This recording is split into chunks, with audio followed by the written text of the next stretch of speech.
2017 New York Works Plan, where he committed to creating 100,000 good-paying jobs over 10 years.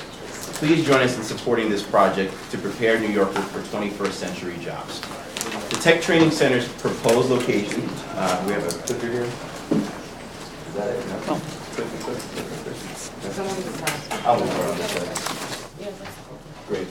So, the Tech Training Center's proposed location is in the Union Square neighborhood at the intersection of 14th Street and Irving Place on a 15,450 square foot city-owned lot currently improved by currently with a vacant two-story building consisting of 20,000 square feet.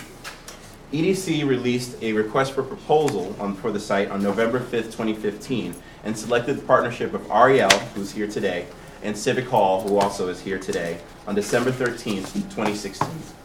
The RFP challenged the city's development community to propose a project that provided flexible office space for growing technology startups and included educational uses that would equip New Yorkers of all backgrounds with the skills they need to thrive in a modern digital economy.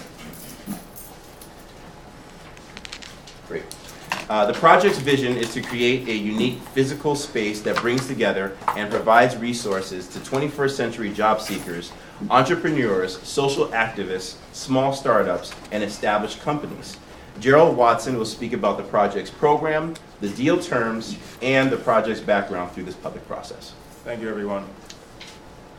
The proposed project, a 21-story commercial office building consisting of approximately 240,000 rentable square feet, achieves the vision of with a program offering a suite of community benefits, many of which are enshrined in the project agreement as binding commitments on the developer.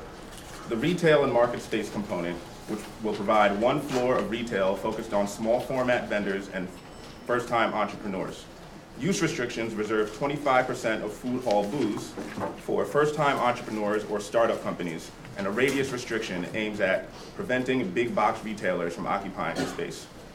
3 floors of Civic Hall space will include 1 floor of event space available to the community 52 times per year, and 2 floors of collaborative workspace for Civic Hall's members.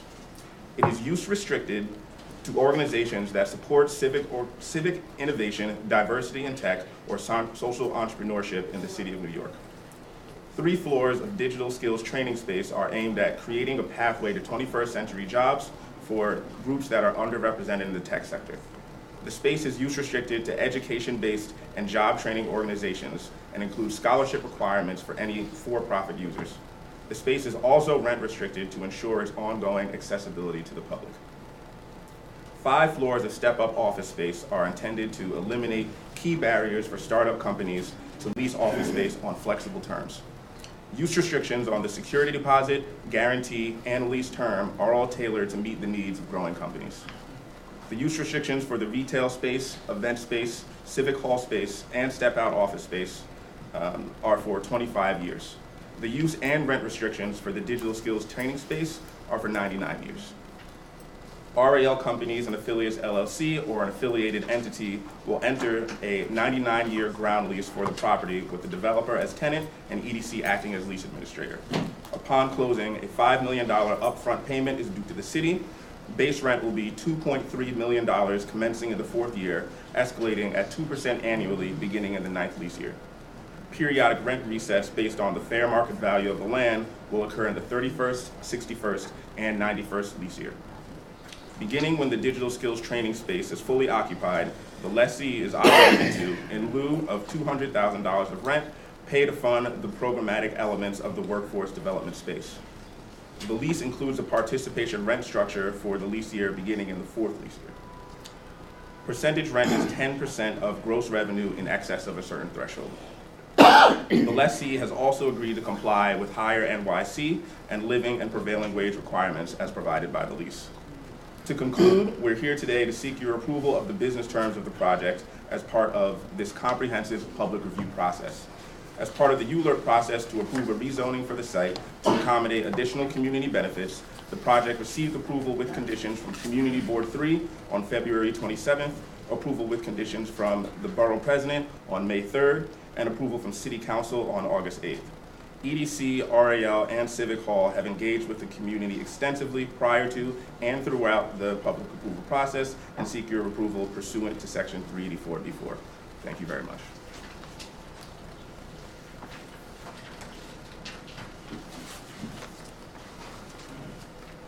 Any questions, thoughts? I'll allow the Borough President's office, however you'd like to. Just no, well, we're waiting for some council members to arrive. When they all get here, if you guys will just hit that in 30 seconds, the highlights of the term sheet. Sure. Gerald, you could probably. And so we'll pause this for now, right? Well, unless, you don't want any discussion now? Unless anyone has any questions. Yeah. Should, You want to share your position, right? okay. Good morning, everyone. My name is David Ford. I'm the first vice chair of Community Board 3. Our chair, Alicia Lewis Coleman, could not be here today. Like so many people that are members of Community Board, she actually has a job. She's a head cook in the school system, so it precludes her from being here today. But we wanted you to know that the Community Board 3 wholeheartedly supports this project at this point in time. As way of background, I actually live on 14th Street and 3rd Avenue, which is in the heart of the area where people had concerns about additional protections. I also work in the community. I work on Avenue D between 3rd and 4th Streets, and am well aware of how this project can impact many people, especially the 100,000 or so people that live in public housing along the Avenue D corridor in such places as Campos Plaza, the Jacob Reese houses, Lillian Wall, Baruch, Vladeck, and Smith houses. Those are the people that this would impact. Now, this matter was dealt with by both the Economic Development and the Land Use Committee of Community Board 3. We've dealt with a lot of different issues. When the tech training proposal came before us, we were waiting for the other shoe to drop, but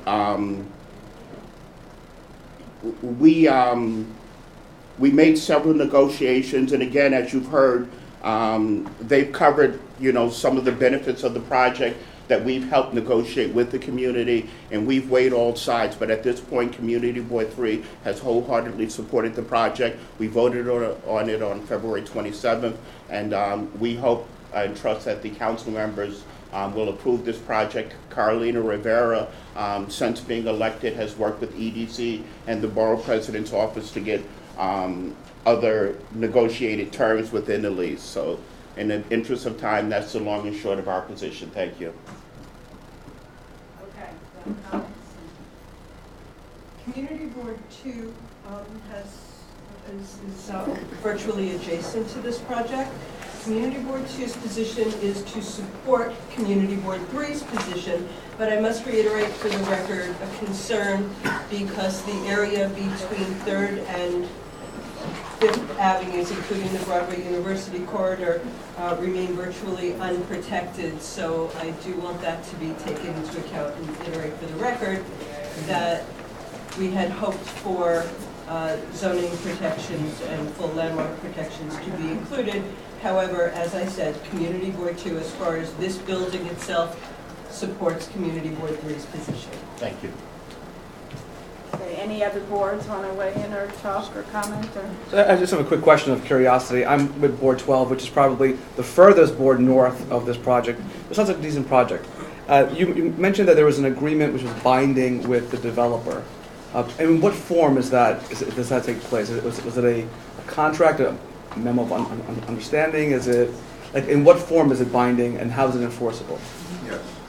So after the RFP, EDC received responses from numerous developers. Upon the selection of RAL and Civic, we entered into a pre-development agreement, and upon closing of the agreement, we will enter into a lease.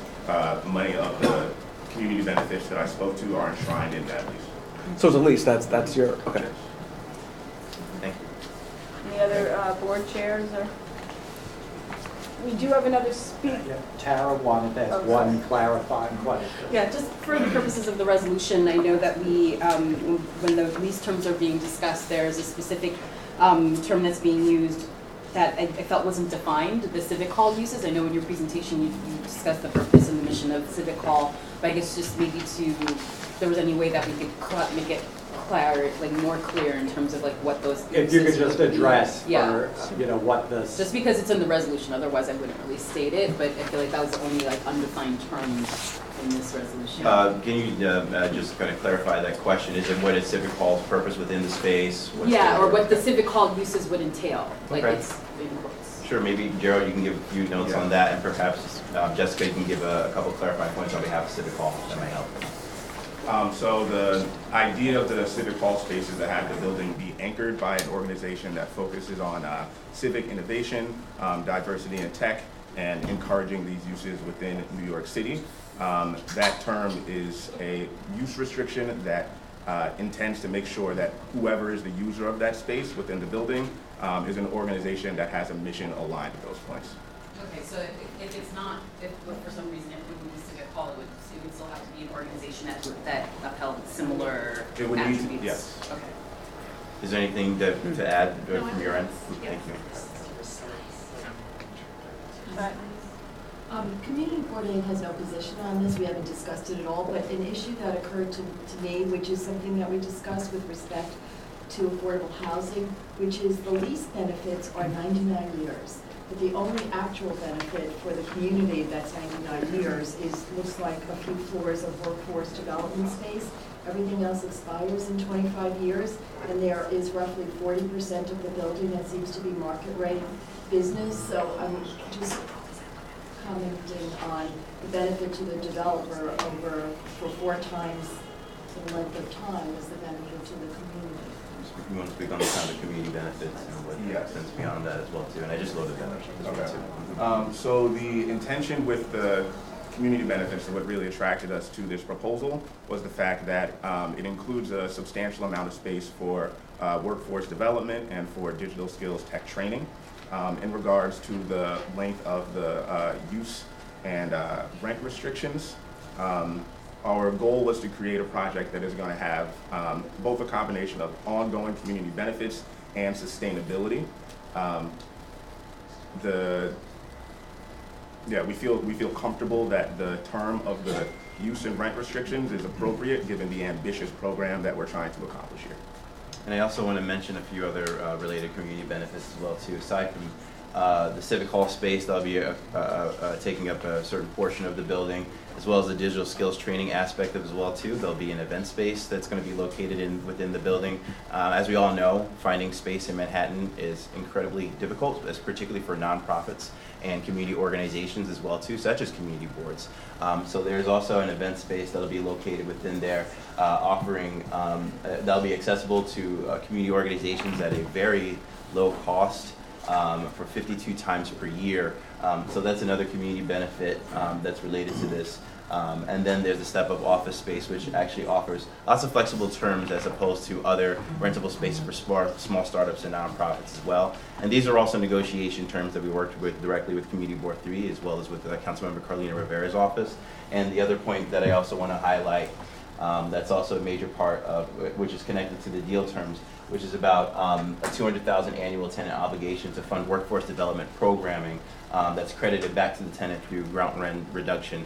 This can lead into major scholarships and tech training for many communities, particularly of those for underserved communities that are looking to enter into tech and have never done so before. There's a lot of benefits, but my question really was about the differential in time. Oh, sure, no problem, understood. I think Joe got that. Thank you. How does the zoning affect other streets, other than just this building? Does it change to? So Perhaps you could speak to zoning, and then if Ariel wants to say anything. When we considered it on the community board, we viewed it as a site-specific zoning project. It is site-specific. There are other concerns that people have, but this particular project was site-specific. Yeah, so we sought a rezoning for the site in order to create floor plates that would really be better matched to the needs of the digital skills training space.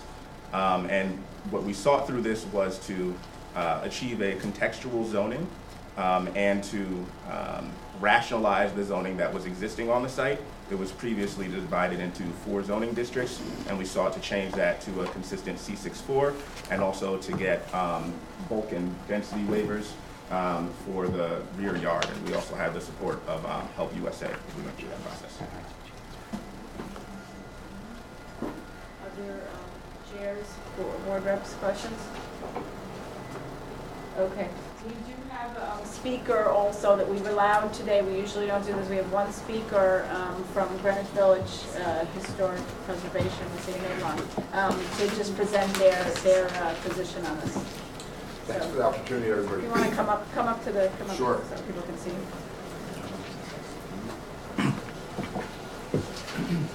I have some written copies of our testimony too. Thanks for the opportunity to the Borough President and the Manhattan Borough Board.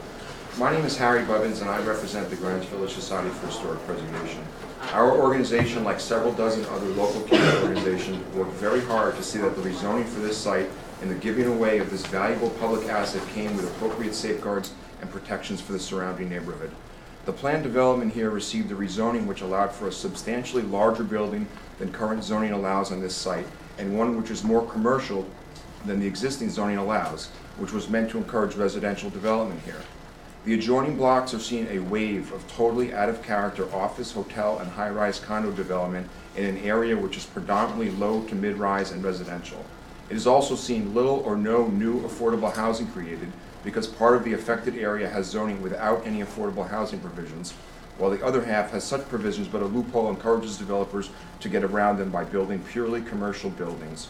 We hope to change that as part of the mitigation for any approvals for the Tech Hub rezoning.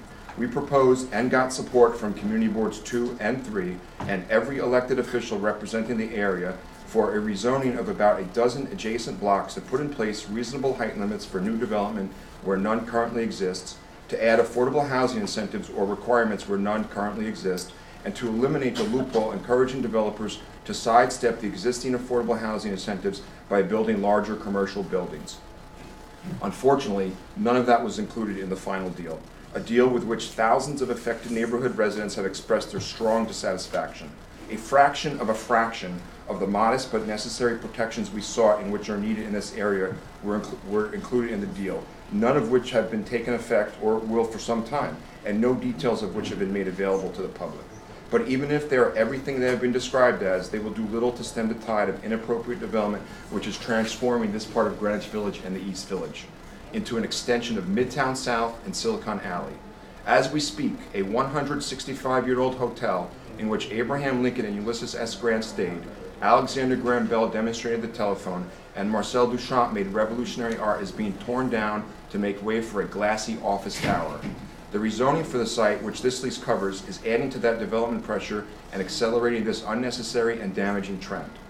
What's particularly galling is that the mayor and proponents of this deal portrayed it as a choice between the good and welcome public benefits which will come with the Tech Hub, training for New Yorkers who might not otherwise be able to access the tech industry, and startup space for small businesses, versus protections for the local neighborhood.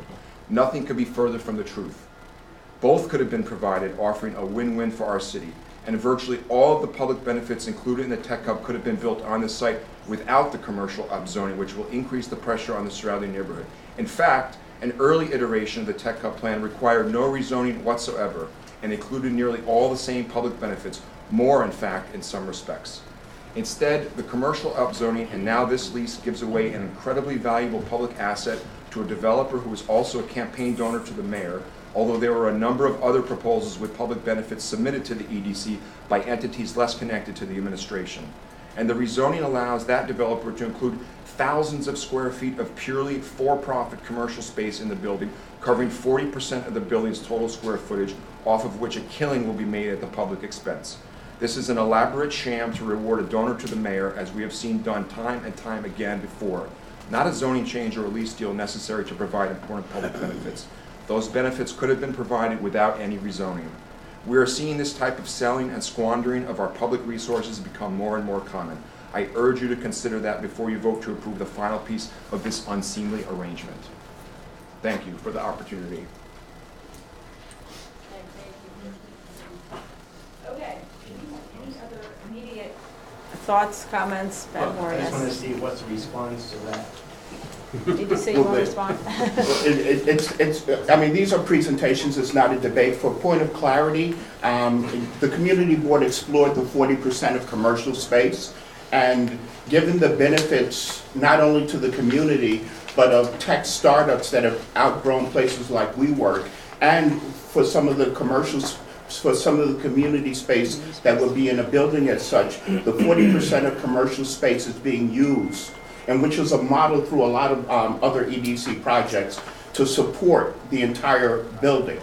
You know, without that 40% of commercial, a major tenant going in there and paying commercial rent, they wouldn't have the ability to provide these other benefits. And again, that's a model that we've seen like in the Essex market and Market Line and other projects that we're working on. So it's nothing that's out of the norm in terms of, you know, dealing with city agencies and projects and such.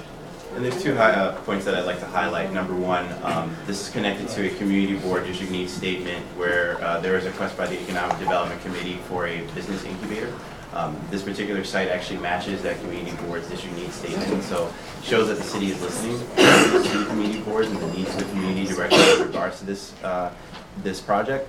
Furthermore, we've actually connected our entire team between EDC, RAL, and Civic Hall and met with more than 40 community organizations, many of these organizations coming from NYCHA housing, specifically all along the East Side Corridor, Lower East Side Corridor, many nonprofits such as the District 1 Civic Center, many public school organizations as well, folks that have a real need, and particularly those representing communities of color, youth as well, to ensure that they're able to access and have real actual input as well as participation with regards to this particular project.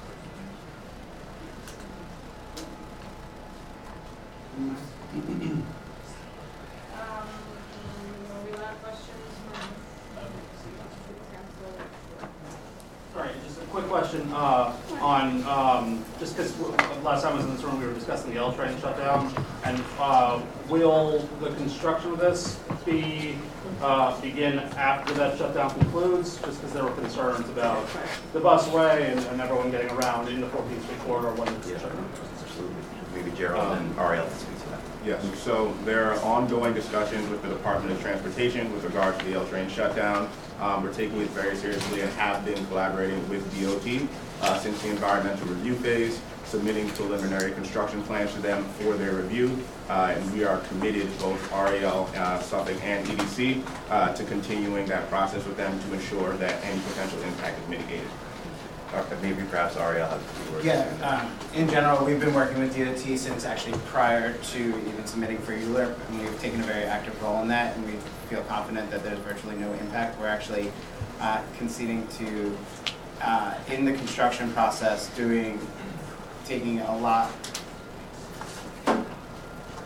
using a lot less of the public realm than would typically be the norm in the city. So we're maintaining a safe pedestrian way that's actually in excess of what's required on a normal construction site. We're not doing any lane closure work.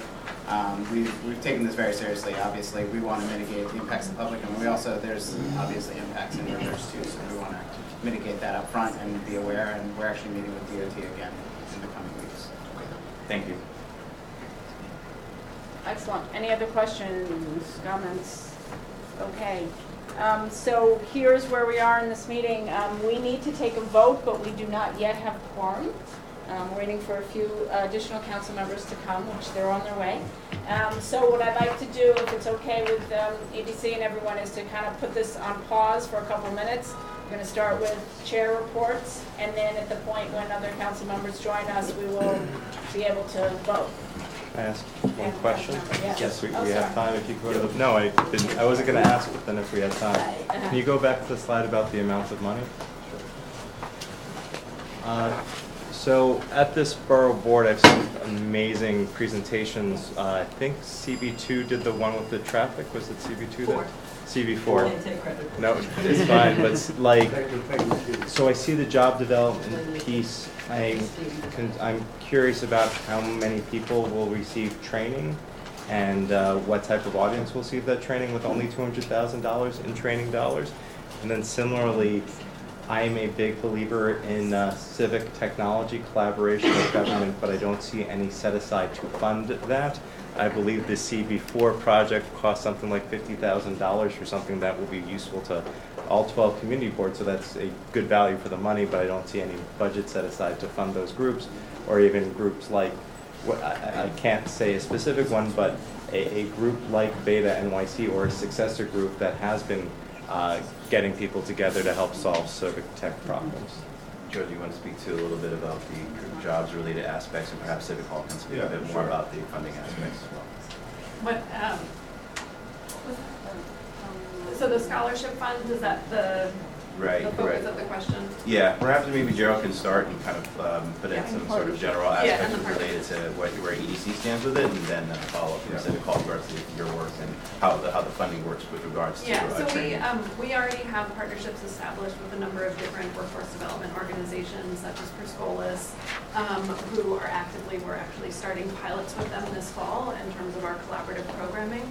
And so those scholarships will go towards supporting students who are doing workforce development in our partner organizations, with Civic Hall in particular, and I know your strong support of civic tech organizations.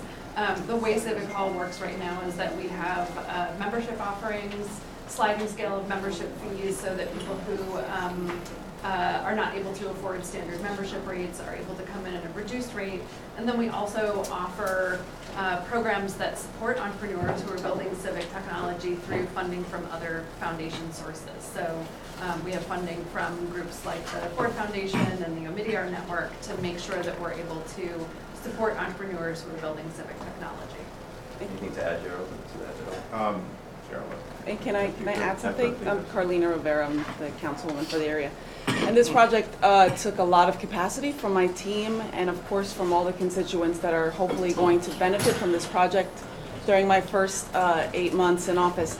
And so to answer your question, Ben, the $200,000 is an additional scholarship fund that we negotiated during this project because we are already expecting low cost or free programming inside the site. And this is for if we were to make, and I expect that it's not just going to be limited to not-for-profits, because there are a couple of for-profit organizations that are doing amazing work around tech training. And so if we were to bring them in, and one example was General Assembly, we wanted to make sure that although they already have their own scholarship structure in place, that if there was any sort of fees that were associated with people getting this training, that we had a fund that's pretty much going to be monitored, facilitated, and then distributed by a community advisory board to make sure that everyone had access to every single kind of programming that we felt could really prepare them for a job in this 21st century economy.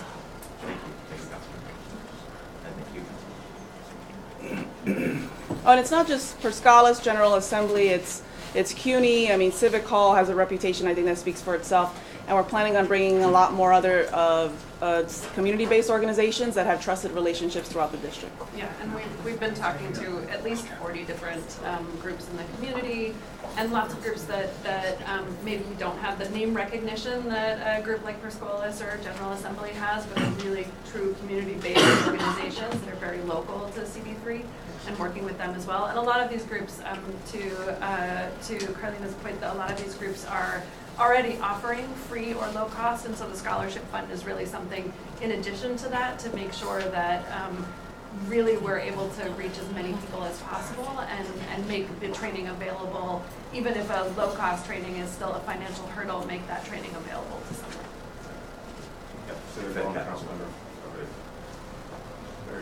Later, go ahead. I have a question for Councilmember Rivera. Oh, yes. I'm just curious because it's an issue, even though, again, the Community Board A has not taken a position on the zoning issues raised by the Greenwich Village Society for Historic Preservation and why zoning changes were not incorporated into this, given the ripple effect of this kind of project. Sure.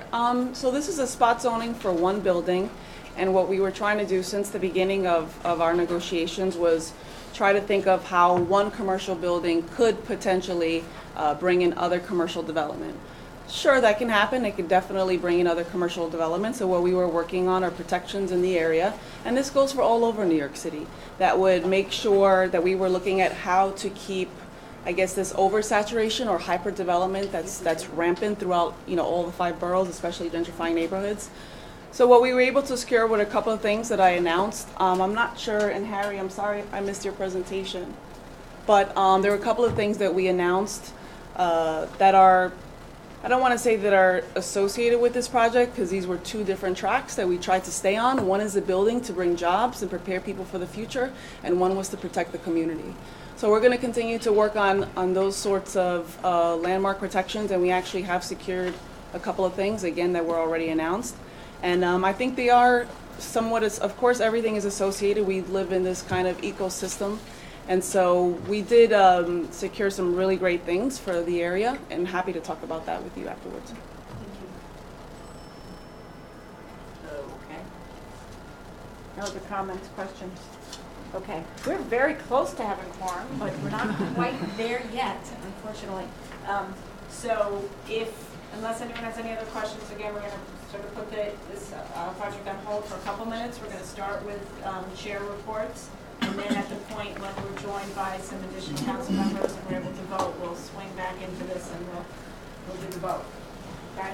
What do we need? One more? 2. Okay. She's texting those I two. know, they're on their way. They're on their way. They are? Well, let's just Give them a push. Can't hurt. Can't hurt. So why don't we, while we're texting and waiting, just in the interest of time, because I know chairs can't stay. Thank you. We'll hang on. We're almost there. If we can just start with some chair reports, and as I said, we're going to continue to monitor people coming and going, but why don't we start? Huh? I'm sorry? No, there's no one from Board 1 right now, so why don't we start up at the top? Shai, you want to start us off with Board 12? Yes. Good morning, everyone. So 3 points of interest in CB12, 3 of probably 100, but I'll save in the interest of time, just the top 3. The Inwood rezoning went through over the summer, so CB12 is debating. I think we're very close to forming a task force to watch and monitor the progress, things that are happening. There's already hints of development on one of the major parcels of land, and there's some dispute as to what was offered, what was promised, and now what was applied for was very different. So our task force, we'll let everyone know when our task force is up and going, sort of including board members and the community, so that these promises, that went to my question regarding the enforceability and how these promises were made, or agreements. So we have a task force in the pipework. The Public Safety Committee passed a resolution regarding the city's new, the changes in the marijuana laws, and really public education. I think folks have, especially in our district, sort of like took it as a license to start smoking, openly. One person even asked, do you think we're going to have it in restaurants? I'm like, all right, I think a little public education is necessary. There are a lot of things that folks do not know about it. So that was something. And then third point is one of certainly interest to the entire borough, citywide, and it's become a thing to go to. It's the 34th annual medieval festival. I think it's the only one in the city, and folks travel from states. When I say states, in New Jersey, right? So there could be Connecticut. There could be a tri-state person in there, but it's a fun day. September 30th is a Sunday, so please come, pass the word, bring your neighbors, and more importantly, bring your dollars to CB12. Stop, spend lunch there, and I'll save one there. Okay. Thank you. Board 11? Real quick, I'll just thank you everyone for your kind words for Nilsa's son. I'm waiting for an update she's there. Yeah, so thank you very much. Over this summer, Nilsen and myself tag teamed, and we crisscrossed and attended almost every single event, street festival, NYCHA Family Day, a lot of outreach throughout the summer. We are keeping our eyes open as we've also gone through rezoning. We're watching developments that are going on. We've been keeping a close eye on interaction with Children's Aid Society, which they had their celebratory event after their months of planning and commitment to reopening.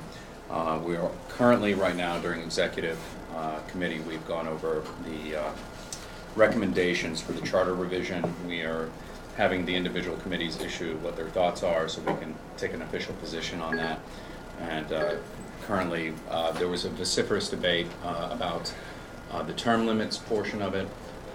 Some of us are wanting to make sure there are no term limits. Others are saying, well, it could be beneficial. Currently, we've had enough turnover to where we need some of the people who've been there and remain, I would say, the tomes of wisdom and institutional information that we need to convey to newer members. So that is currently the update that we have from CB11. We're still short one person. Oh, what? Thank you, Xavier. Thank you very much. We're just doing I think this is it. until we get quorum. Which we have now. Yeah, we need to. She'll be here in a minute. Jim. 6 here. I know, but 6 doesn't count. 6 is on the same. We're almost, we are waiting on one person, and then we will do it. Okay, I got it, thank you. I'm sorry, Xavier, you're done, would you? That's it. You're good, okay, sorry. Cecily, takes away, Board 10. Hello, good morning, good morning. Just really quickly, we are also looking at charter revisions, and we are running that through our executive committee on the 26th Wednesday, hopefully being able to testify on the 27th at the City Council Revision Commission as well. Also, we finished Grandparents' Day with the Honorable Gail Brewer and a lot of our elected officials. It was a great success. We honored, I think, over 80 grandparents. And I think we also worked with Community Board 11, and you also had some grandparents that were honored. So it was a really good success, and everyone was really excited. And we just finished on Sunday the African American Day Parade, which is a highlight for our area. We walked with the Honorable Gail Brewer, and we had a really good contingency. I think Harlem was really excited. We're working on bringing back the college bands and the high school bands that used to be so integral to the parade. So we had 2 of those. We're working on getting 2 more for next year. So we hope to be bigger and better next year. And also we are working on a Get Out the Vote initiative as well as a 2020 census programming for all of our committees. So that's what we're doing for these. Wow, that's terrific, thank you. That's a lot.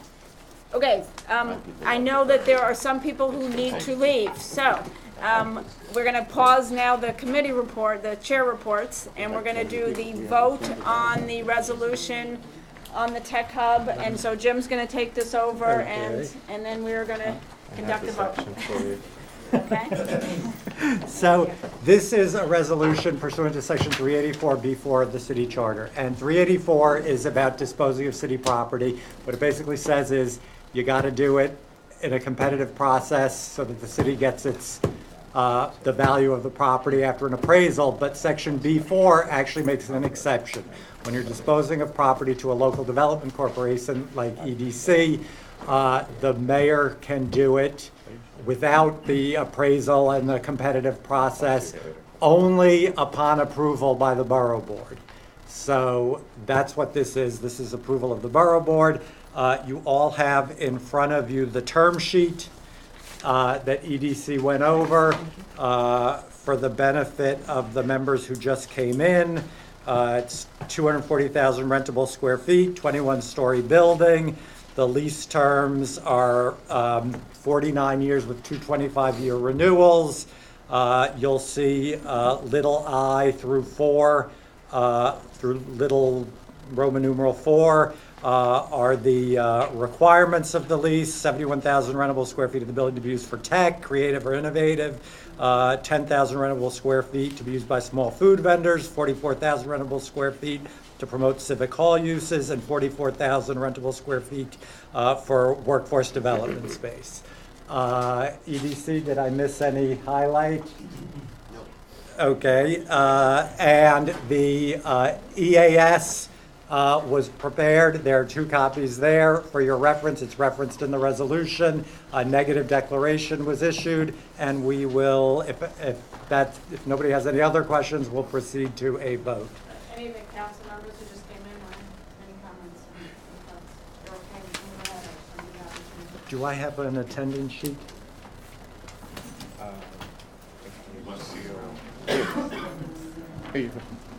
Ah, thank you.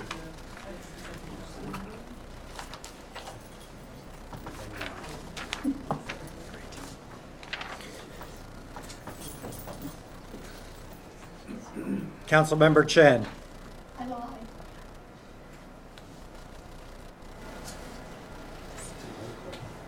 Councilmember Rivera. Aye.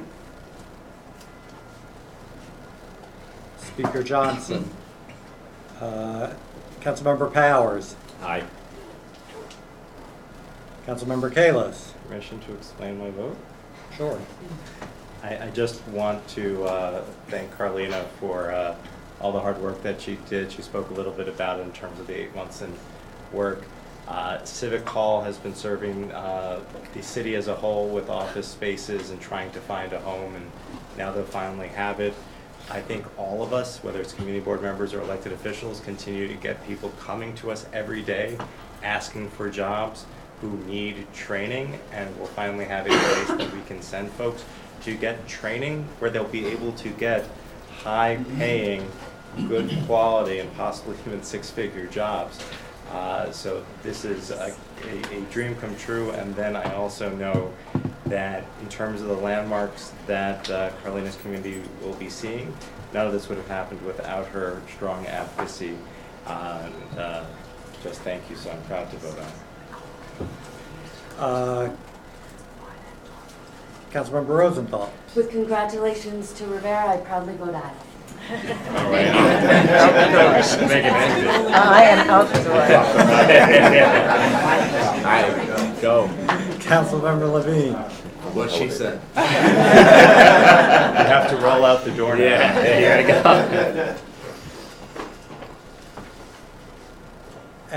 Councilmember Ayala, Councilmember Perkins, Councilmember Rodriguez, and the Borough President. I certainly vote aye, and I know this has been a challenge in terms of the community, but I have to say what Councilmember Kalos indicated, not just thank you to Councilmember Rivera, but we are going to hold the feet to the fire of the folks who are participating in terms of Civic Hall training for Scolas and so on, to make sure that Community Board 3, Community Board Lower Manhattan gets these jobs, gets these trainings, and that it is something that we can be proud of. So I vote aye, and there's still work to be done.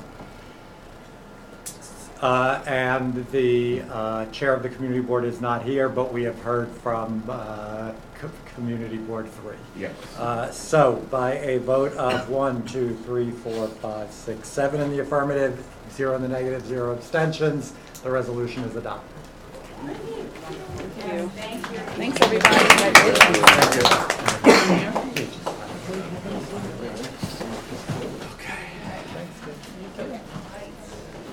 And thank you for your support, Councilmember Rivera. You've done a tremendous job since taking office and taking this project on, and we'll continue to work with you, as the borough president said. You know, this is just, it's not an end. This is an ongoing project, and you know the community board will make sure that they adhere to what the promises are. So, and again, thank you. We'll see you in the community. And we'd like to thank everyone on behalf of Borough too, and everyone's commitment and time that's gone into this. And thank you very much, and we intend to live up to everything that we've discussed and be good neighbors and be good community members. Thank you very much. Thank you. So nice. Thank you, everybody. You just don't get these. Everyone's so warm. We're up to board 9. We're going down from 12. Board 9? Board 9. Board 9? And more too. And I just have this as a report. 3 things. Where's Board 9? Board 9, Padmore. Right here. Right here. There's Take it Padmore. away. Good morning, everyone. Thank you so much. Just a few things. I know there's minutes of stuff going on in Board 9, but I don't want to bore you all. First, I brought to attention that there was an attempt to put in a methadone clinic in a residential area within Board 9, 147th Street and St. Nicholas Avenue. That attempt was successfully prevented. Thanks a lot in part to the board president's work, Senator for other elected officials, Councilmember Mark Levine, Al Silverman, Al Taylor, and others.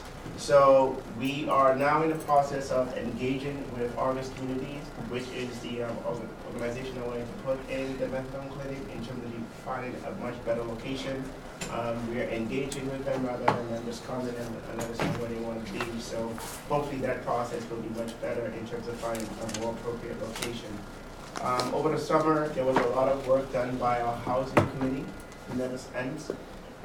Some work with NYCHA as well, and one of the things that we're doing right now is determining all the various developers that are working within our catchment area, whether they have any shovel in the ground, they have anything that's coming before the board, or planning on things, so that we can be a little bit more strategic and interactive and ensuring that there's a larger agenda going forward, and that is to make sure that the community's needs are being met. Over the summer, we also had the opportunity to meet with Columbia and a few other local community partners around addressing mass incarceration. And so we have been looking to have a forum coming up before the end of the year to try and bring a network of providers and support in a variety of capacities to support that endeavor. So that's something I'll reach out to some of the other board chairs that are nearby as well as further afield to be able to provide support. And just in that, just want to kind of hear a little bit more about the Close Records campaign. I know that the board president has a commission going on. And that's it. Thank you very much, and good to see you all after the summer break. And after, let's talk about Union Theological Morningside. I feel like I'm batting my head against the wall. Yes, it's coming back. It's coming, comes on all ears, sides, fronts, everywhere. Board 8. Okay, so we're looking into helping small businesses. As everyone knows, the destination around the city of small business. We're considering small business zoning the way that you were able to achieve on the west side. So we're looking for any information about success or experiences, benefits that you can get so that it can go through both the small business and zoning committees.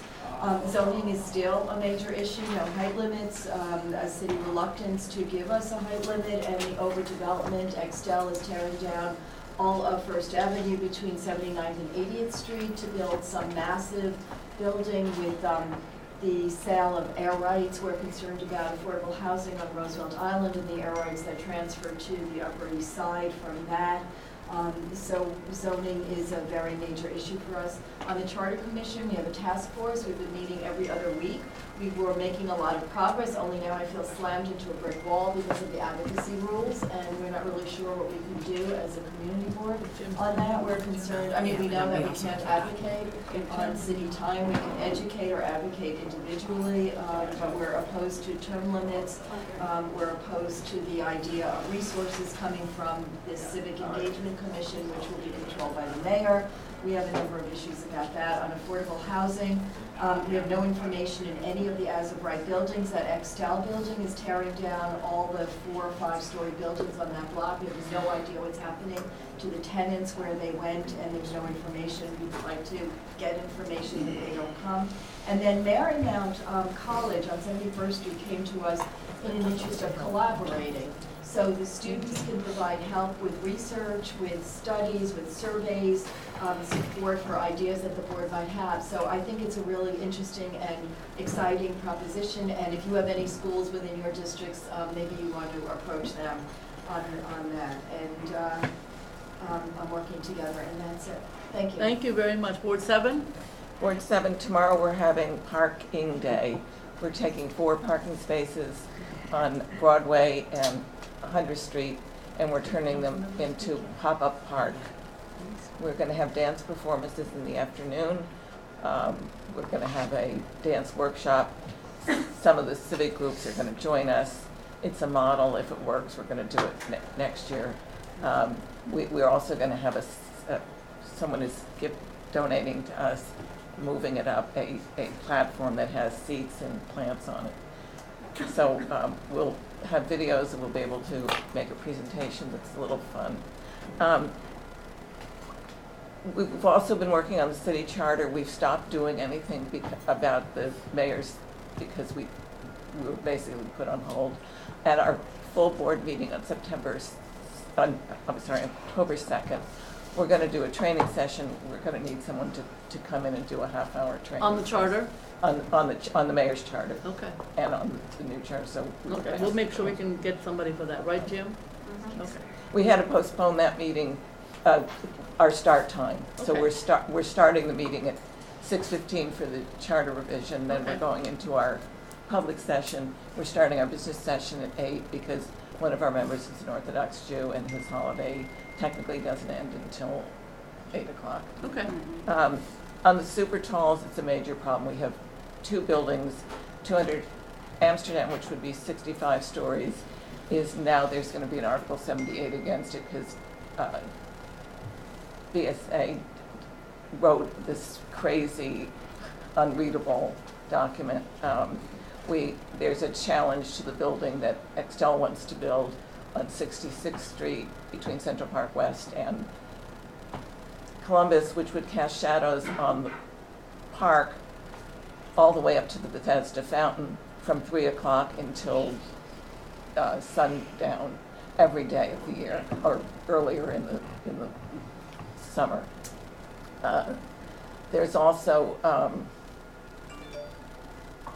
Silverstein has bought all the ABC properties, and there's a 5-year lease for the properties that are on Columbus, but there's a studio on 66th and West End Avenue that could be over 1,000 feet tall, and that would be in 2 years. So we've got to do something quickly. We've got to either get a zoning change through the charter, through city planning, because we're going to have no light, no air on the Upper West Side. Thank you. Board 5? 6. 6, I'm sorry. Board 6, five. oh, hey. Good morning, everybody. I'm glad Keith is still here because the top of my list was the Waterside Plaza. Right. And we, our full board passed a resolution last week in support of this groundbreaking rent reduction, rollback basically for 30% of the tenants of Waterside Plaza. And it was all Keith's office and kind of really hardcore negotiations with the tenant association and the owners of the building. I don't know if you want to say anything more about that, but We're very happy it's- with it. Yeah, and it's we are very Those are exciting. big accolades, sir. It's Big very accolades. exciting news, and it's a lot of hard work from a lot of different sides, and came together and got this done. So that was amazing. UN gridlock next week, so just a reminder, everyone obviously knows that. Don't come over to our neighborhood. And but we have passed a few things in the last few months. Protected bike lanes along 2nd Avenue, and I think it helps alleviate the traffic. More bikes. We need more protected bike lanes. We added a new ferry landing at Sty Cove, so that I think that helps. I don't think it's a huge, we need the 2nd Avenue subway, we need more SBS buses and bikes, but I think the waterways can be used, and so we've been doing that. And a new ferry, Sty Cove ferry landing just opened in the last month.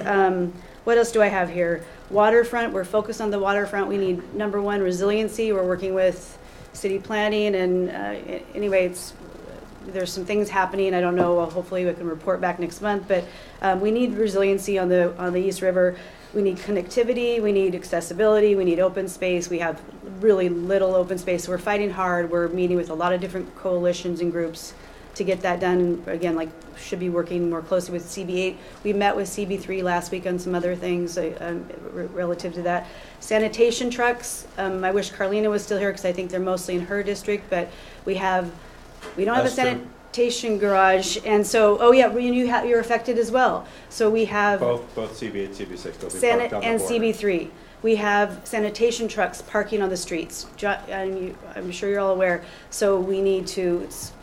We were getting tons of calls into our office and to 311, and I'm sure the city council people are getting that as well. But they're parking in our district in front of a park and a NYCHA building. So it's really with trash still on the trucks. well, the ones there don't. The few times I've stopped by, I haven't seen the trash in the trucks, but maybe the one in your area. Yeah, they're not supposed to. They've said they would not do that, and The the ones. commissioner told me she was going to park the trucks on the street with or without trash. It didn't matter. They said sometimes. Yeah, well, it has, I mean, again, the few times I've checked, it hasn't been, and they did say they might have to in case of emergencies, but, so it's a problem. I mean, it's a big issue. We need to get a solution. 33rd and 11th got closed. That's what the problem is. Yes. Oh, yeah. No, but we've known about this for years. Oh, you'll talk about that. We've known about this for years, so we have. No planning. There's no planning. So, so all of a sudden just sprung it on us a week before. They came to our committee about a week before. Monday, we're going to be putting these on your streets. We're getting close. Yeah. Okay. And then, last but not least, we did do the statement. We sent in a statement on the charter revisions in support of, we don't want term limits, and that was through our executive committee. So, and then we're starting at ACS. We have an ACS Children's Center in our 29th and First Avenue. We just started a cab last week. We'll begin that next month, but there's a cab happening. There have been some issues around the teens in that ACS center. So. And you have Bellevue also, right? We have Bellevue, yes. We have 30th Street Shelter, we have, yeah. When I say Bellevue, I mean the 30th Street Shelter, the men's shelter. Yeah. Oh, yes. It's referred to as the 30th 30th Street shelter. Yeah, and we're meeting again as a cab next week, I think, on that. Okay. And there haven't been a lot of big issues. I mean, so. We have to work on that more, I think. Yes. It's nice to have the cab, but we need a lot more work on it. Absolutely, yeah, agreed. Thank you. Ward 5. Clayton Smith, I am representing Community Board 5 today. Vicky is with her mother, who is not doing well. So I'll keep it relatively brief. First of all, we are heartened and encouraged about the new commissioner of LPC. One thing that we'd like to... Sarah Carroll. Yes, and one thing we'd like to make clear is that we've had a lot of frustration over the last year with the number of applications that come to us for landmarks drastically reduced because of decisions that are now being made at the staff level. And it's a very big problem because it makes it sound like the decisions are no big deal. But whereas we used to have 9, 10, 11, 12 applications in a given month at our landmarks committee, we're now seeing 2 or 3. And we don't know what we're not seeing. So that is an ongoing concern.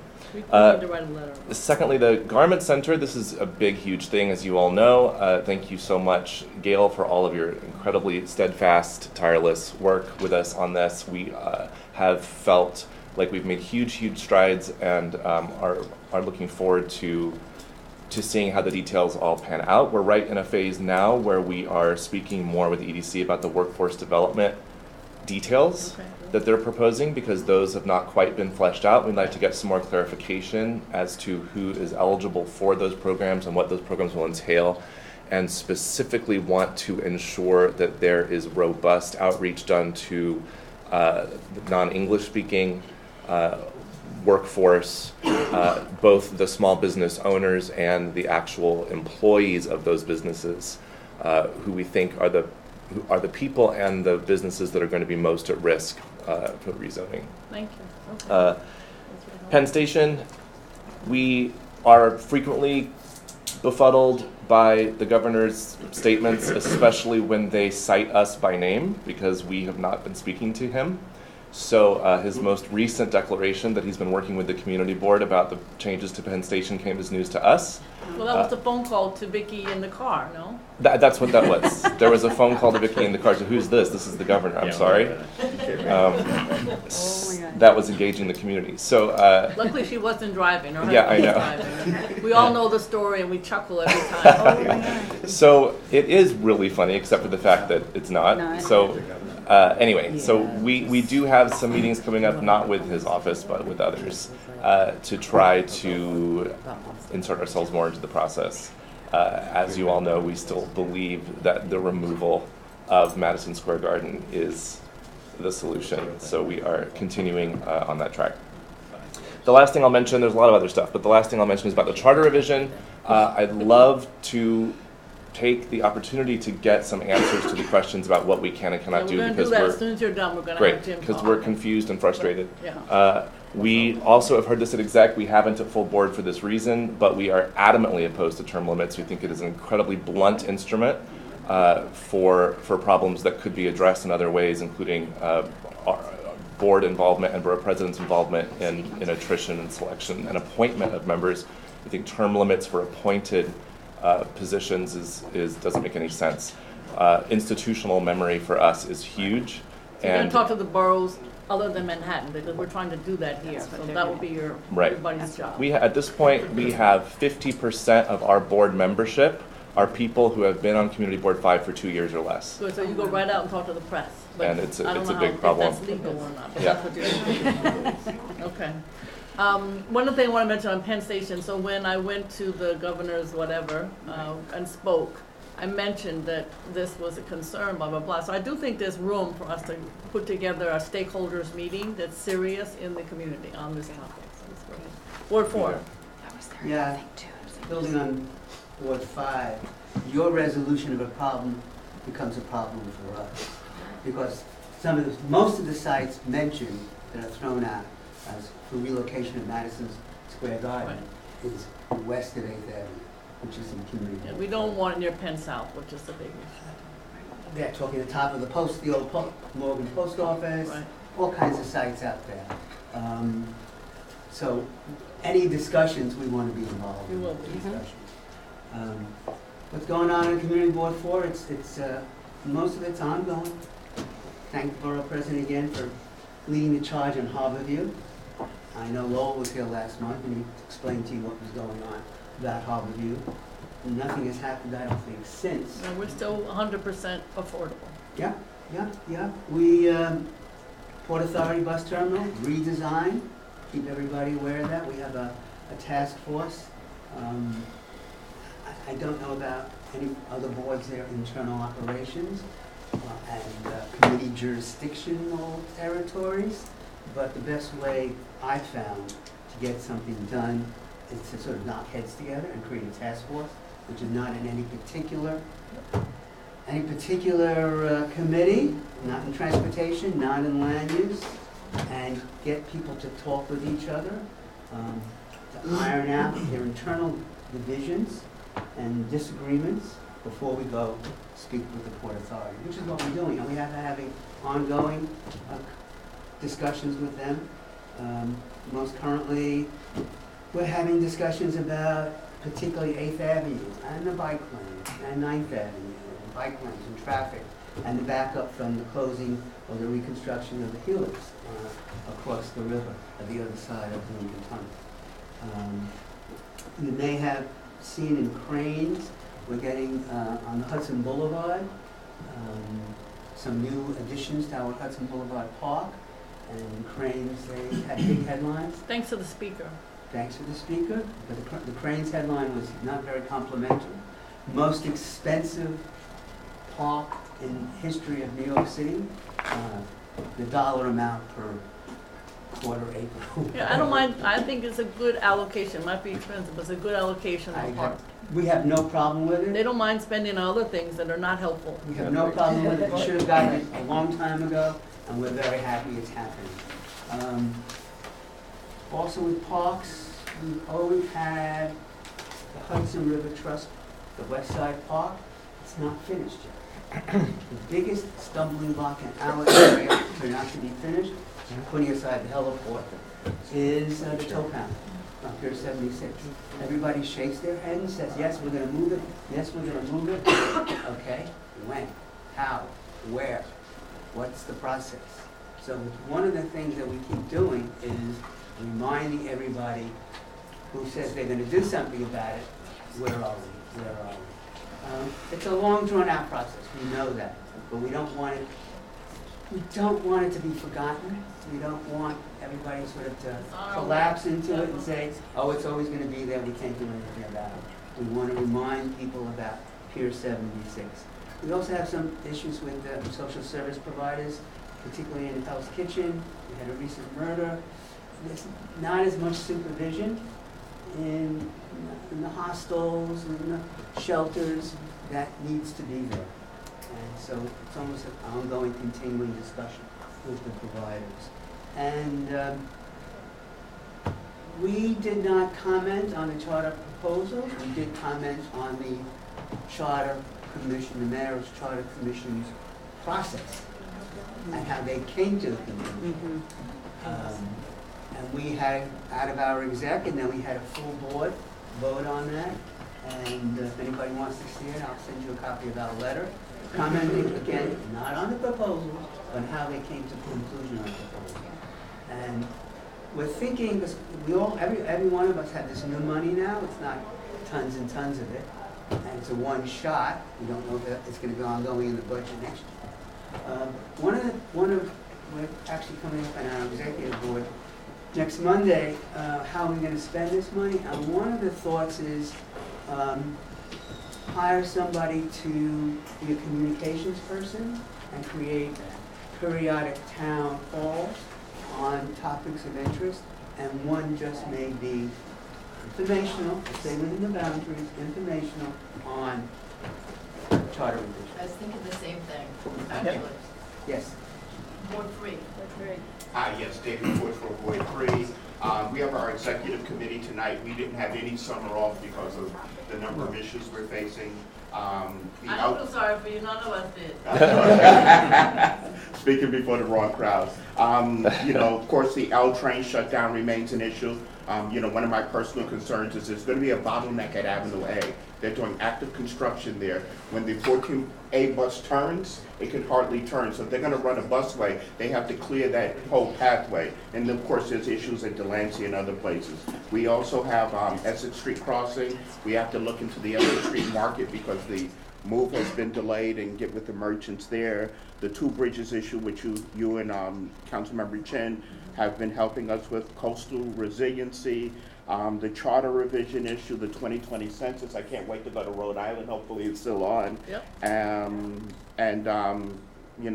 So we have a number of issues on our plate, and that lists some of them. Thank you. Thank you very much. Board 2. And Borough President, Gail, I must say we want to thank you again for your support with the Tech Hub issue, which was a leading agenda item today, and your advocacy. And again, we're going to continue to work together on that project. Thank you very much. Board 2.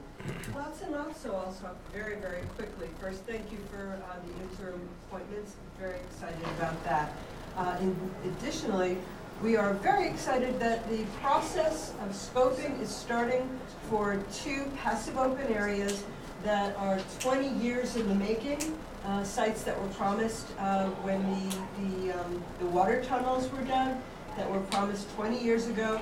We now have the scoping, and of course the initial scoping sessions were scheduled in conflict with community board meetings, so we're going to bring them, since the charter says that community boards should be part of both the scoping and design for all new capital projects, we are making sure that Parks comes to us with their draft scope and then with the design, so that we get because once you've got the draft scope, the design is limited by the scope.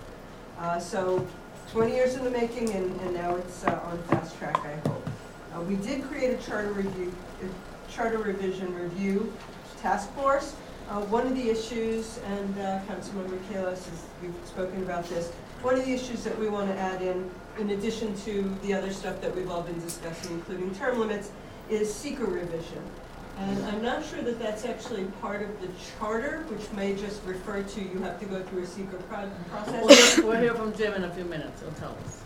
Good, because the way that seeker works to allocate park space and backyards and all of the other 19 categories in seeker, especially school seats, are taken in individual silos of each project. They have to consider aggregate.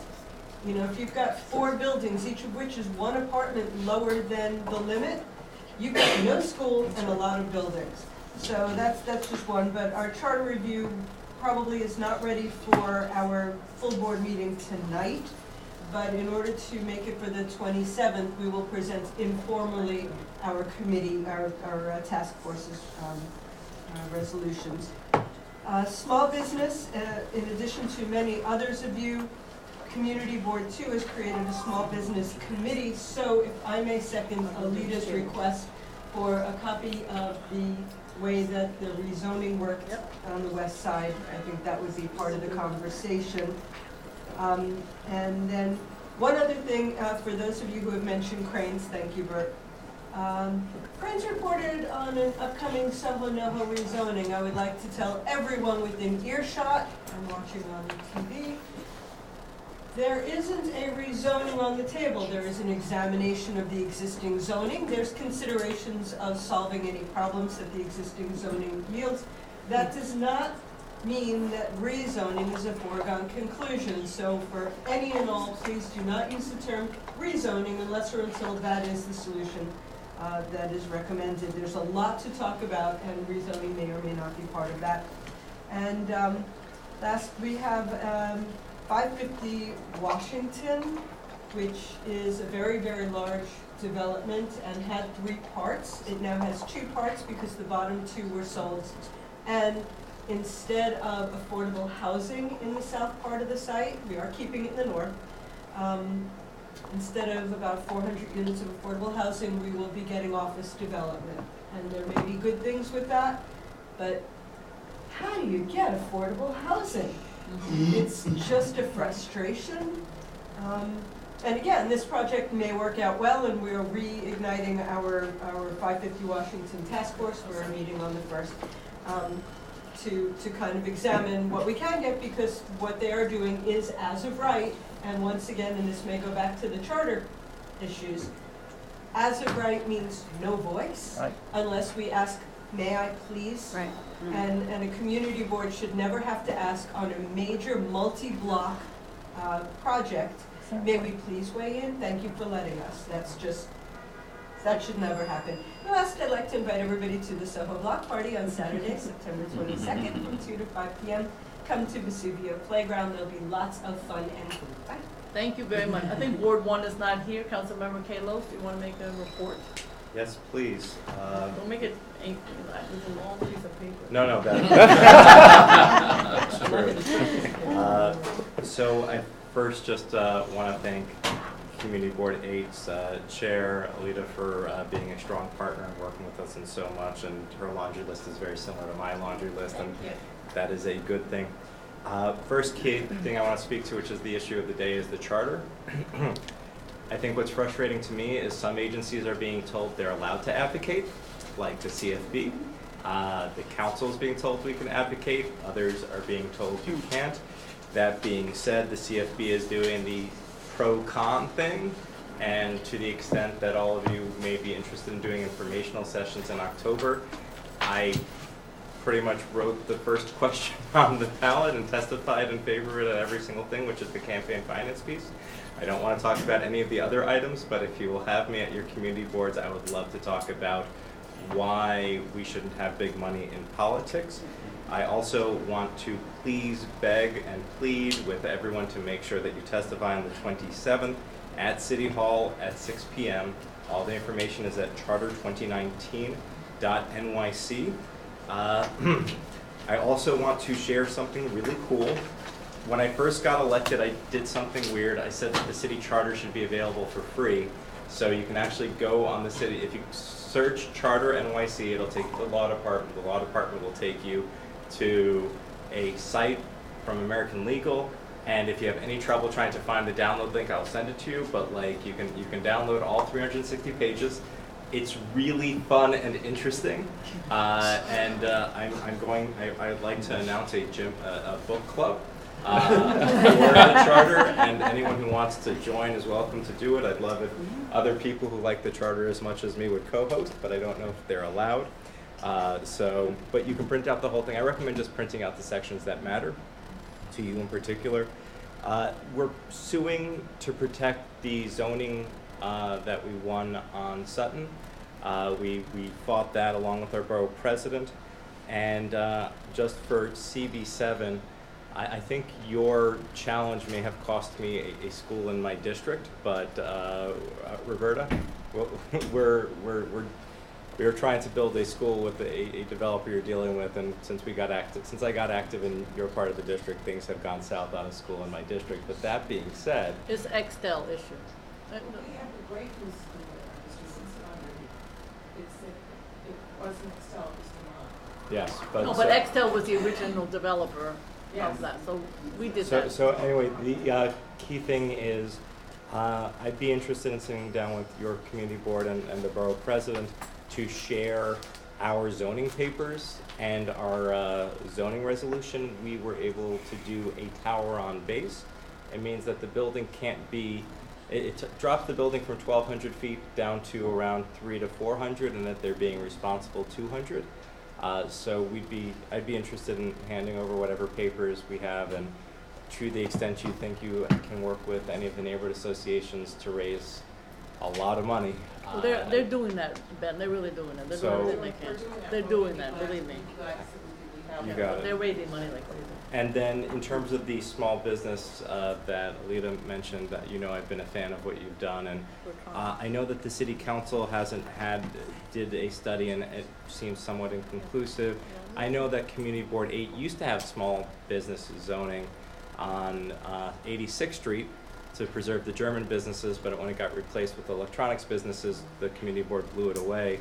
So I think to the extent your urban planners can look into what went wrong there. Somebody mentioned affordable housing. So I chair the Committee on Planning, Dispositions, and Concessions.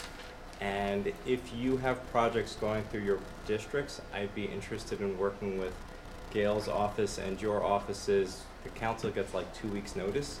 I'm about to possibly get a lot more notice. I'd love to share with you. The thing that I've been very concerned about is we're looking at a project in central Harlem that is going to have affordable housing at 165% of AMI. So they're going to be they will be building apartments for people making $120,000 a year in central Harlem. Which community board has 95 Lenox? So I guess the question is, do you think that that there are people who make $120,000 a year that you but that's feel not the need purpose of affordable housing. Right. So I think we need to add your voice to that conversation. My committee meets Tuesdays at 2 p.m. every other week. And to the extent the community boards are interested in testifying on these items, I'm interested in working with you because, again, $120,000, I don't feel that people making $120,000 a year. Board 10 would not have signed off on that. No. So there's that, and then there's also it's going to be, I see these every single day, and this one's going to get $300 million in city subsidies. And that's just what they're showing me so far. They won't value the FAR that they're giving them. They won't value anything. So it's just, I'd like to work with you on it to make sure that the projects are actually affordable, because we're building a lot at 100% of AMI, which is $80,000 a year, and 120, which is $96,000. And Politico did a story today on how nobody in New York is getting this housing. So there's a lot. It's a great story if anybody wants to see it. Hold on one second. You're almost done, Ben? I'm almost done. We are working with SCA to build school seats in my district. We've opened 210 in the past 2 weeks. One of them was in an Extel building. The other one was in an old ECF project on 57th Street. That being said, we just passed a law in the city council. The mayor hasn't signed it, but he will. That will give us transparency around how many people, how many children actually live in the districts. So I want to share that bill. We'll share that law with you and that report, but I'm hoping I can give those to you. We can work with Civic Hall and the Borough President's Office, so you're able to say to the mayor what I've been saying. For instance, on pre-K, we have 900 seats, but there were 2,500 children born in CB8 who will be eligible for pre-K in 2019. So thank you for 900. Can I please have another 1,600? The other key piece is we now have participatory budgeting, I think, in almost every single district in the city, in Manhattan. The reason we got bus clocks citywide is because my district voted for it, and we were able to work with other council members to do so. We're now putting security cameras in our parks. We're getting a lot of flack because one borough doesn't have as many security cameras as the other 4. But the key thing is I think that every community board should have a PB delegate assigned to work with their local council members who are doing PB, so that you can have a say in your park or security cameras or what have you. And then I just wanted to mention we have a town hall tonight, which is sponsored with Gale and CB8. We're going to give free reusable bags that are inspired by Gale's reusable bags. So we try to, I want to be Gail when I grow up. We're doing our CERT Go Bag giveaway. We do Go Bag giveaways. We do it with CB8, CERT. We've done it with a lot of the different CERT teams. We're trying to work with CB11 to do one. Happy to work with anybody else on them. That's September 26th, 6 p.m. And then Cooking with Kalos. I ask folks to join us. Gail, you are welcome if you're good at cooking. It's September 29th, 10 a.m. to 12 p.m. at the 82nd Street. It's really good. I am the cook in the family. I make all the baby's food from scratch. It's all organic. Of course you do. That's sweet. And that is the report, which is too long. Thank you very much. Yes, quickly, go ahead. Board 11. Other than I do the same thing for my sons as well. But two things. CB11's had a long-standing precedence when it comes to affordable housing, and obviously with mandatory inclusionary housing. So any way we can collaborate with 10 and yourself with affordable housing and advocating for that, because we really do want to see that happen. The second thing I didn't get to bring up, but I did want to ask, is because we have the second phase of the 2nd Avenue subway. There has been a lot of community uproar, and I would like to speak with your office as well as CB10, because it will go into the district, because people have noticed that there were several lawsuits still pending, some where there was damage that were done to condominiums, but they had a lot of high-power attorneys that were sitting on those condo boards, and there were some HDFCs who received damage and were given the shaft. So there are a lot of people in the community who are wondering about where those affordable housing units are going to go and what's going to happen with them in the domain. Just on the 2nd Avenue subway, this is where institutional memory and knowledge comes in handy, because CBA went through the 2nd Avenue subway, so we're happy as far as we can to collaborate. That would be the best place to collaborate, would be with Board 8. Okay. And one of the things that we have spoken with NILSA about is having CB11 start a task force, a 2nd Avenue subway task force, so that MTA can actually start coming to the community board and there be a centralized location to share that information. They're saying that they've spoken to about 6,000 people so far, but we know that, and because we're getting contacted by people, that there are huge swaths of the neighborhood that have not been contacted. And so we want to sort of hold them accountable for what they're saying they're doing. And I would put Board 8 on that task force. Absolutely. Thank you very much. Okay. Jim, do you want to talk a little bit about the charter? I'll join There's it, two questions. too, One is if you'll secret, have and one is legality.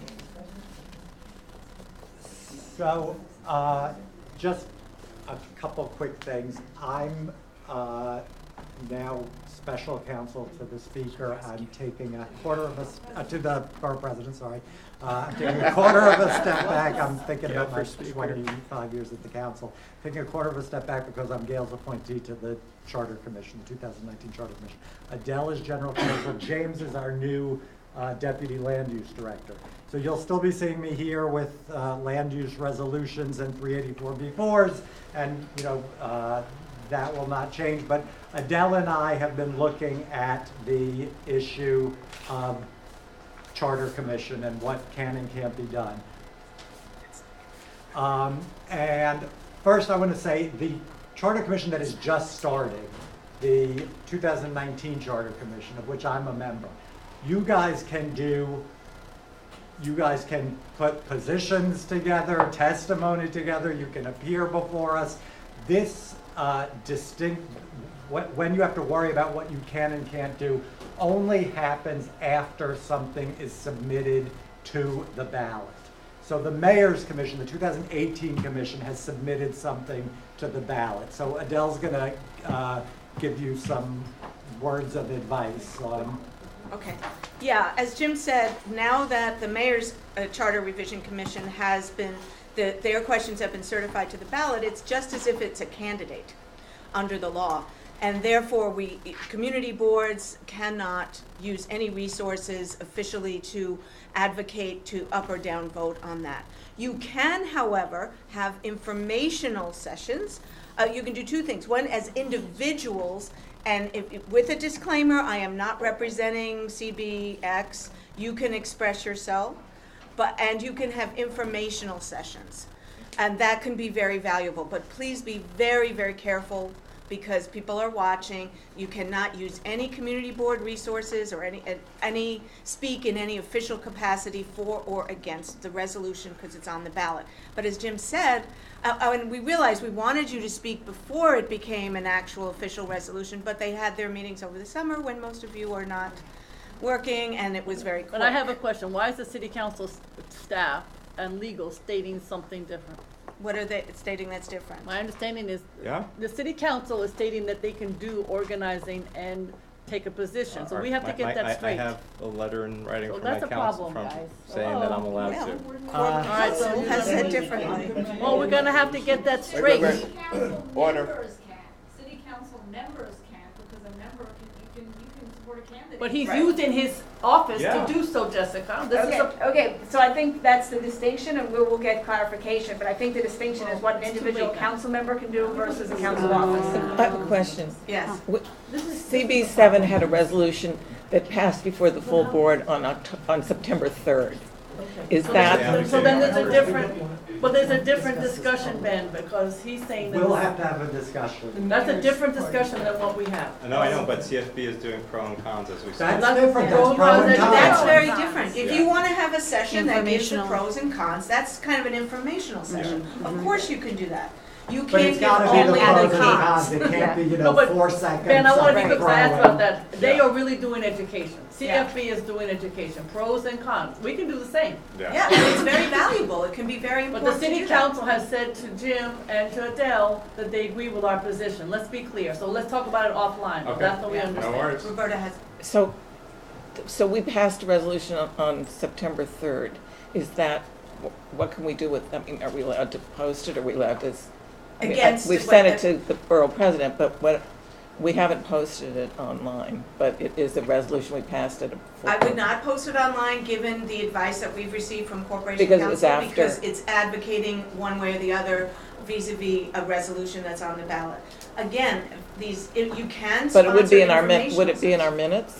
Because we Well, it did is pass it in at a the board minutes, meeting. yes, but Okay. So, what are we not going to be posting these minutes, because same here.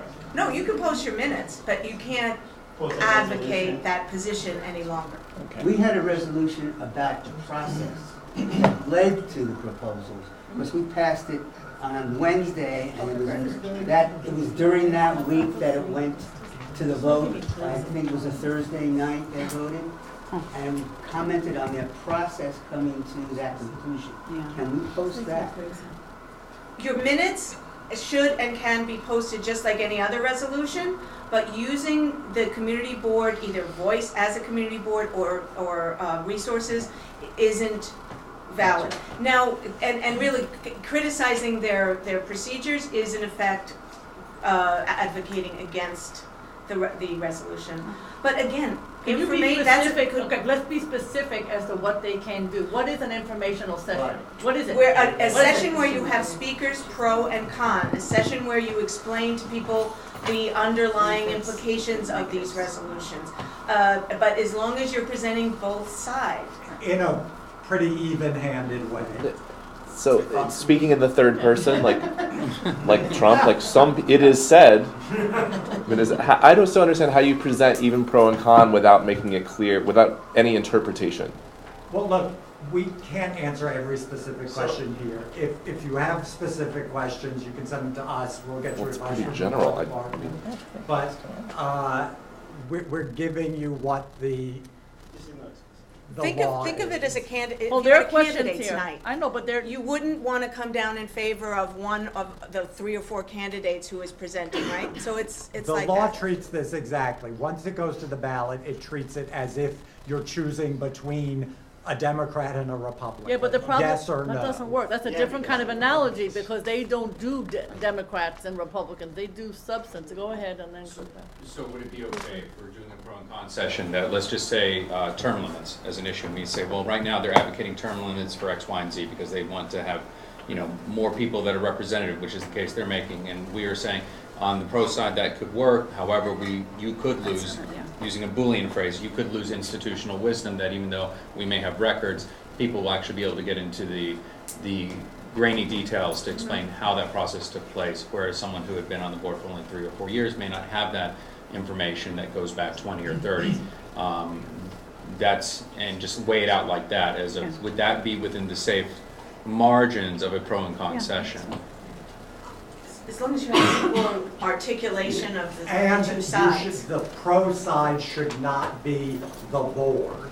The pro side can be a member of the board speaking in their personal capacity. The pro side should not be, here we have community board 11, and here we have one witness from the community who's in favor of.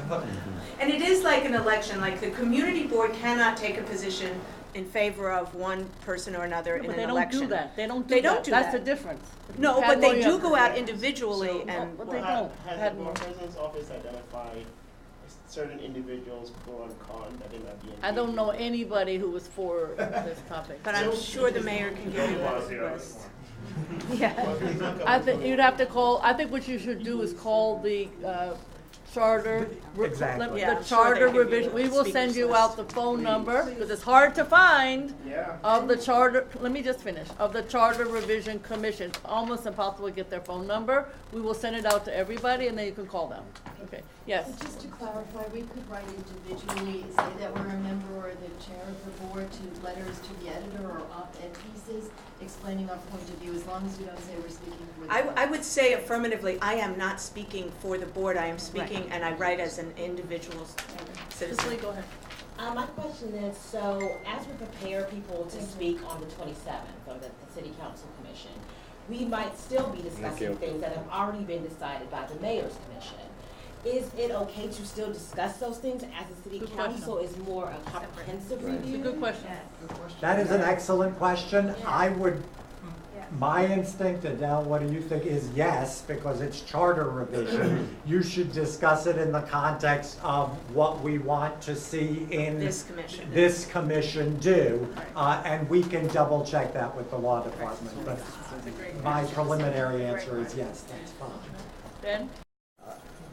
One of the things I've seen government agencies and like Manhattan Neighborhood Network, I guess it's quasi-governmental, do is they'll invite multiple candidates to an event, and then if one candidate shows up, that person gets the floor. In terms of the one that folks care about the most, in terms of the term limits, they could invite a speaker again, such as the borough president, and then they could invite the charter revision to come testify or speak in favor. On the one that I care most about, question 1, which is the campaign finance, they could invite somebody who's in favor of that, whether it's the charter revision or somebody else. But the only people who are against it so far are the New York Post and the Daily News. Just how do you find somebody to speak against something if they may not exist, or is inviting the the Daily News? Put and an the New York empty Post. chair there, like the other. Well, but like, could you invite? Would it just be invite the New York Post editorial board and Daily News, and you're good, or? Ben. Sorry. A good guy. There will be cons in the campaign finance board's Yeah, let book, them worry about it. so you can pick from there. Okay. That would be a good place to start. All right. There are also, just so you know, there are people who don't think that the campaign finance reforms go far enough. I You know, agree. so there are people on all Fair you know, a variety. Okay. All right.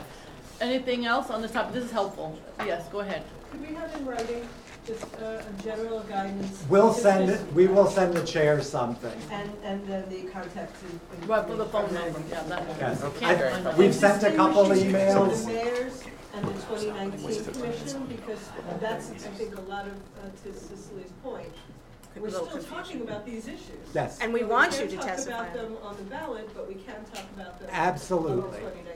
Absolutely. All right, so I just want to mention a couple of things coming up. Certainly, we know about the charter revision on the 27th. It's the same night. That's going to be at City Hall. It's the same night as the Rikers Manhattan Borough hearing in this building. So they're both the same night. It's in the mezzanine. So the lucky part, we pushed to have the charter nearby. You could go from one to the other. If you have any questions about either, let us know. I want to thank everybody working on L Train. We were the ones that got the bus to go to the different locations to see if it could turn. And then we just recently had a meeting with all the city agencies looking at what are they doing for the L Train. It was very interesting. You're doing that? Really? So it was a good discussion to have in terms of their collaboration. Number one is they need one website. Everybody said they're doing a website. No. You have to collaborate on one, and I assume it'll come out of the MTA. That's what Andy Byford said. I wanted to say small business. So the city council is going to have a hearing on this topic in October. So we're working hard. You should come up with suggestions.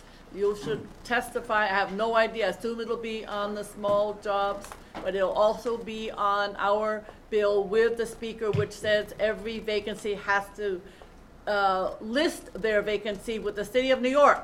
Because right now we have no absolute data. We have, oh, there's a whole bunch of vacancies. I want every borough to have a listing of their data, so then we can say, this is a problem. The Brooklyn and Bronx borough presidents came up to me recently. They have now our problem. They have vacancies, and they want to know what to do. So just so you know, October, I don't have a date, but you should be ready to testify. Lots more, but that's enough. Time is of the essence, and thank you all very much. So I just want to say we do have Abigail Banks and Okay. Brian Fagnoli from Emergency Management. They're going to give a just very brief thing on emergency preparedness. Yeah, we'll be very quick. Yeah, because people want to, I hate to say it. Thank you for coming. Thank you very much. So I'm going to get started just real quick. So Quiet. I want to thank the Borough President and the Borough Board for having us today.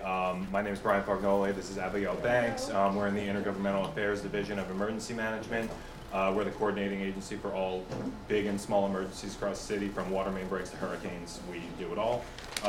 So we wanted, September is National Preparedness Month. We wanted to get out in front of the Borough Board to give an example of one of our preparedness presentations that we can do for your constituents. We do presentations for all sorts of different constituencies, from seniors to kids to houses of worship. We also have our community planning toolkit, which can help a more generalized community prepare their membership and get ready for all sorts of emergencies. So there's 3 basic steps of preparedness: making a plan, gathering supplies, and getting informed. When you make a plan for you and your family, it's got to be specific to your personal issues. So we want everyone to create a network, have 2 contacts, one inside the city that you can contact in the event of an emergency to check in with, one outside in case the phone lines are all jammed. That way you call someone in California, those lines are clear. You can check in and have everyone in your family check in with them. We want everyone to write down their health and medical information, have your doctor's numbers, specialists, stuff like that. Prescriptions, have that written down in a go bag and somewhere visible within your home in case first responders come in and they can see what you need. Everyone should have a meeting place, whether it's one that, if it's inside your neighborhood, like a public library or a well-established place. One outside the neighborhood in case the entire street or neighborhood is inaccessible. You should all decide how you're going to get there and where it should be, and everyone should be on board, and you should do a test run of meeting there in the event of an emergency. And we want everyone to have supplies for 3 to 7 days for whether they are either going to be out of their home or told to shelter in place. You should have a gallon of water per person per day, and you should keep a go bag, which includes comfort items and any necessary paperwork, copies of birth certificates, passports, anything like that, and any sort of information or prescriptions that you may need if you're out of the home. You should also have one for your pets too. Never want to leave your pet unincluded. I'm going to hand it over to Abby for the Get Informed part. Yep, so we have our application, which we just got hit 75,000 downloads. It's our sort of official guide to anything that's going on in the city. So you get, emergency alerts, traffic alerts, anything like that. It's a free application on Android and iPhone. We also just want to remind you that we're still in hurricane season. Make sure you're checking your zones, knowing where you live, and pushing that out there. We have the interactive website called Know Your Zone. So make sure you're hopping on that website. Everything is in the folder. There is a little flyer, looks like this, and you can kind of get more information on that. What's the app called? The app is Notify NYC. Yep. And there's this little flyer in there. And also, everybody does know that for community boards, at least, you should be signed up to the Intergov email account, so that as incidents happen, you get the push.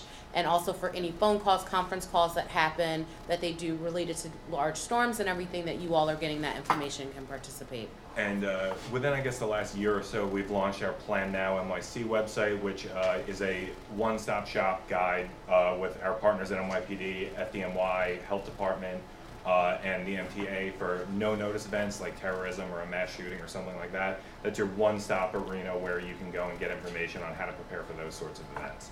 And we're always happy to take questions at Intergov. We're happy to take your questions now as well. Any questions? Yes.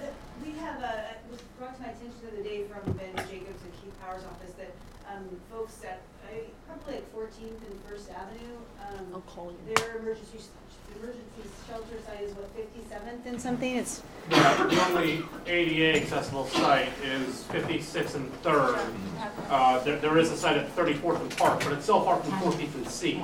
well, right. So the furthest, yeah. And so, I mean, how do we get more emergency ADA accessible emergency sites in that location?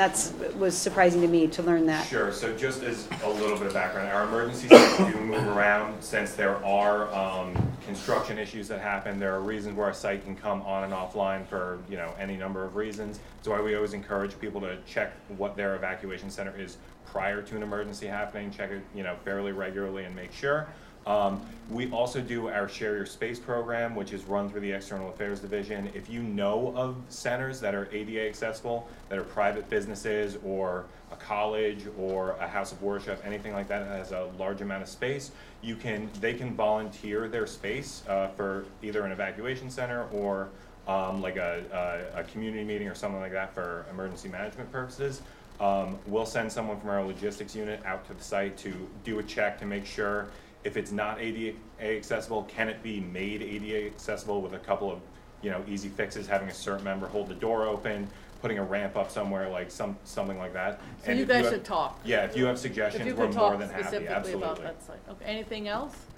All right. Thank you very, very much. Because I have to say, everywhere I go, it is being discussed this month. But even in addition, so congratulations. Big Thank deal. you. I think North Carolina helps, in terms of it could happen to us, no kidding. No kidding. Okay. Thank you very much, everybody. Thank you. Thank you. Thank you. Can I have you sign the resolution that was passed?